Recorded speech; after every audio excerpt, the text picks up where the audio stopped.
So moving on to the Diamondbacks Padres series, we got a two-game series in Arizona for the Diamondbacks. They have Merrell Kelly on the mound, and then after that they have Taylor Widener. Merrell Kelly has been struggling. He has a 7 ERA. Widener's been pretty good, 2.82 ERA, 1-0.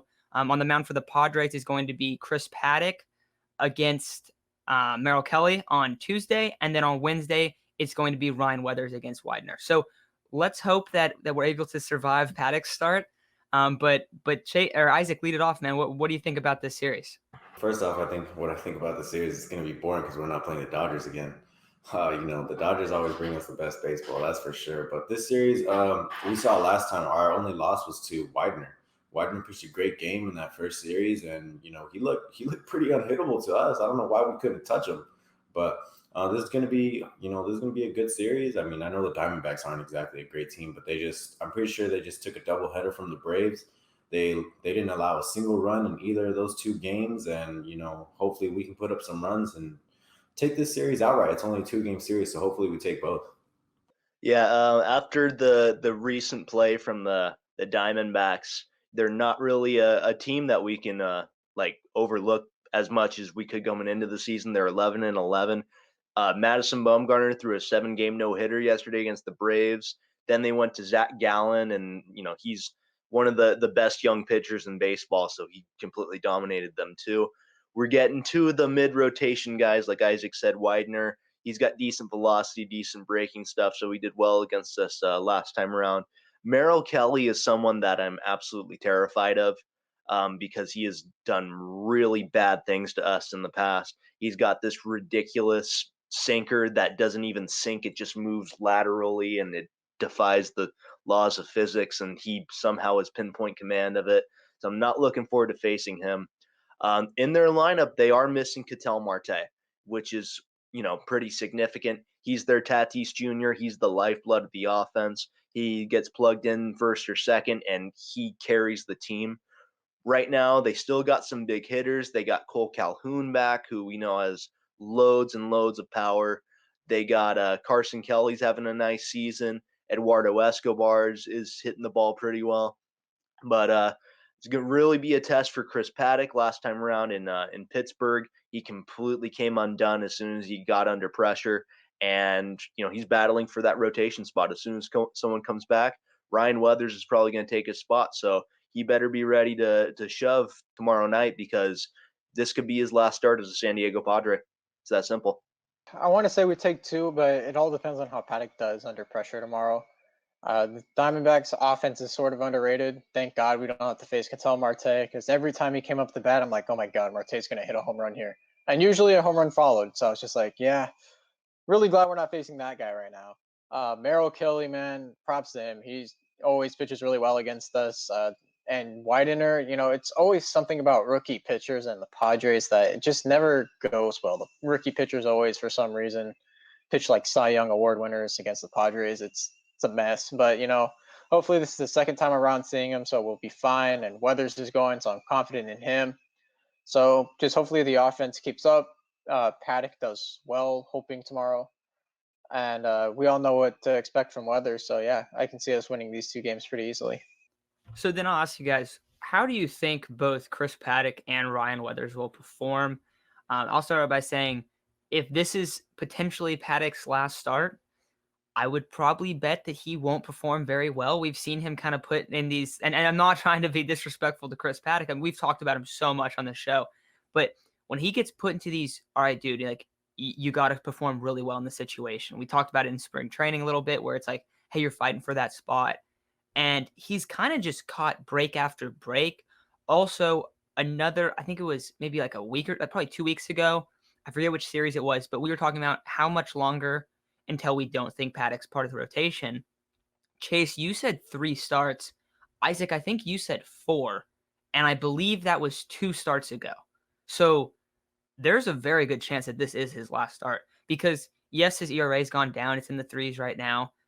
But that's because he had 1 earned run out of 5 runs in the last start that he played, where it's like the stats I don't think they're really telling how he's performed, because the problem is it's the same thing every single start.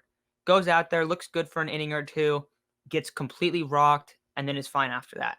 But he just gets completely rocked. About 4 or 5 runs, you can count on that every single game. He's going to allow that in 1 inning. And I think last time it was 2 outs with everything, and when everything happened, where it's 2 outs, no one on, walk, hit, hit, hit, hit, hit, and it's like, oh, they just scored a whole bunch, and then they end it with a home run, and you're like, dude, like this is absurd. And it's just been the same issues every time. So, I mean, I'm gonna bet that he's probably not gonna perform really well, just because we've seen that in the past, and based off what we've seen, and I hope he does perform really well. Ryan Weathers, I expect Ryan Weathers to go out there and continue to dominate. He has looked so good lately. If the Diamondbacks don't have Ketel Marte, that's their best bat, so that's gonna affect their lineup a lot. So I'm gonna say that we're gonna split this series, lose the one on Tuesday, and then win on Wednesday. But Isaac, what do you think about our 2 young arms going out there? How do you think they're gonna perform? Well, if Chris Paddock is getting another chance, I talked about it. I think I said Chris Paddock keeps getting breaks and breaks and breaks, and it happens seems like whenever we think, oh, Chris Paddock's done, something happens, and now we're like, oh, well, Chris Paddock has found his way back into the rotation. So he has to do well. I think my definition of Chris Paddock doing well is 5 innings, 2 earned runs. That's my definition of Chris Paddock doing well, which is a quality start. Chris Paddock's not going to be that type of pitcher to throw any shutouts. He doesn't have that kind of stuff to throw any shutouts. What Chris Paddock will do, if he has a good start, is he will keep us in the game.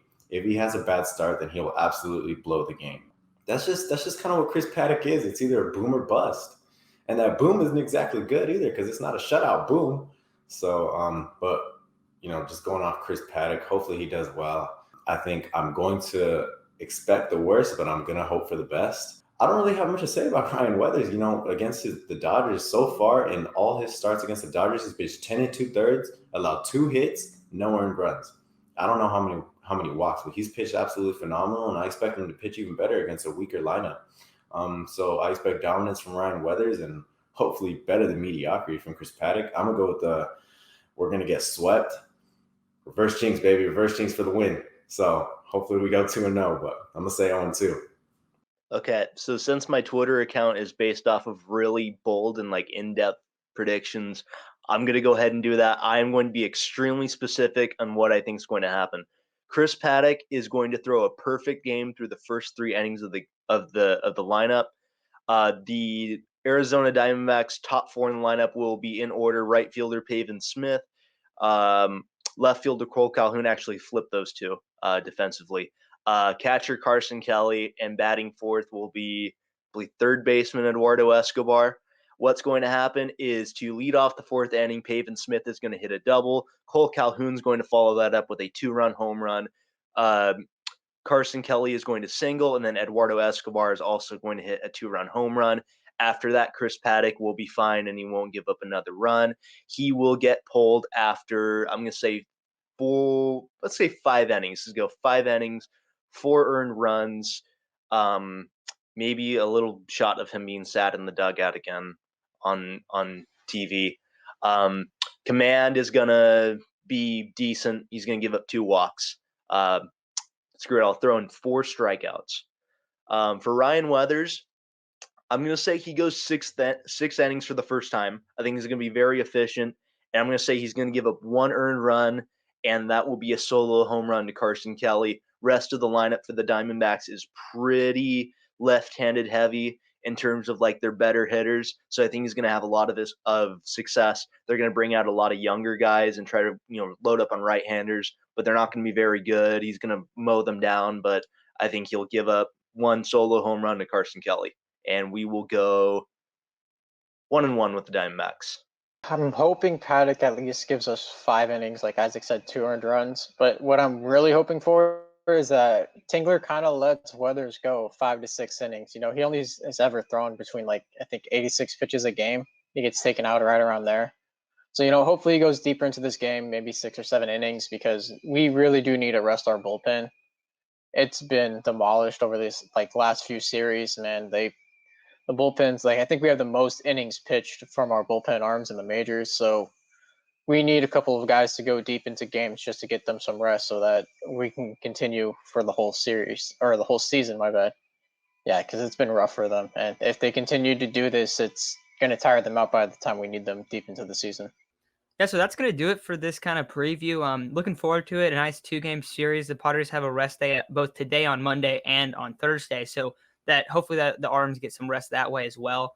But let's see how these two young pitchers do. You know, these are two of the former top end prospects for the Padres going out there. Both Chris Paddock, who both their careers are in very different stages right now. Where Paddock kind of started out really hot and seems to have regressed over the last 2 seasons, but Ryan Weathers is just it's all excitement for him right now. So let's hope he continues to dominate. Let's hope that Paddock goes out there and looks good, because much rather have an issue of, oh, who are we going to have as our starting pitchers, as there's a guy that maybe has earned it even back, like in Paddock, where, hey, like he might not have pitched really well, but he's looking like he's improving a little bit. I would love to see that. Unfortunately, we haven't seen that yet, but the more quality arms you have, the better. So let's hope that these guys just come out there and look really good. But that's going to do it for today. If this is your first time watching, make sure to subscribe, like, comment. Let us know what you guys think about our matchups as well. And let's see if Ryan is correct to the T on this one, because that would be awesome. But that's going to do it for everyone. And thanks for hopping on and watching the show. We'll talk to you guys soon.